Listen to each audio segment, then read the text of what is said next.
আপুরা আজকে নতুন আরেকটা ভিডিও নিয়ে আইসা পড়লাম। এখানে সকালবেলা উইঠাই নাস্তা বানায় নাস্তা খাওয়া দাওয়া করে রান্নার জন্য সবকিছু রেডি করে নিতেছি।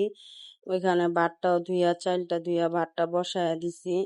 এখানে মুরগি কাটটা নিতেছি, এটা হলো কক মুরগি, মানে দেশি মুরগি তো এখন তো পাওয়াই যায় না, যে দেশি মুরগি আনু।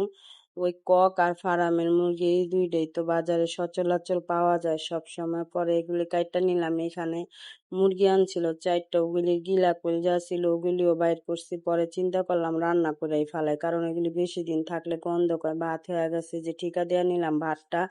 এখানে ডাইলের জন্য যে মশলাটা ডাইলটা বাগার দিব, এই জন্য পেঁয়াজটা ভাজা বসায় দিছি। এখানে ডাইলটাও হয়ে গেছে, এখানে পানি গরম দিছি। পাকনার পাও গিনি মনে করো করে নিমু, পরিষ্কার করে নিমু। পরে এখানে যেগুলি পরিষ্কার করে নিলাম সবগুলা, যা মাংস আলু কাইটটা নিলাম, আলু দিয়ে ঝোল রান্না করুম। এই যে এখানে পাও আর যে পাকনা গিনি পরিষ্কার করতে হইব।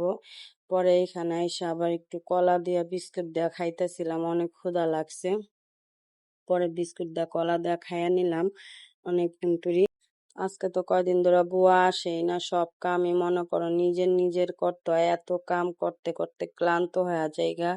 তার মধ্যে তো শরীর অসুস্থই, তারপর আবার গেডিও প্রচুর পরিমাণ গেডি ব্যথা, গেডিটা ব্যথা যাইতাছেই না। এখানে মাংসটাও হয়ে গেছে, ঝোল রান্না দেখো কালারটা কেমন হয়েছে, ভাতটাও হয়ে গেছে, বাগার দিয়ে নিম। আজকে এই তুই আল্লাহ।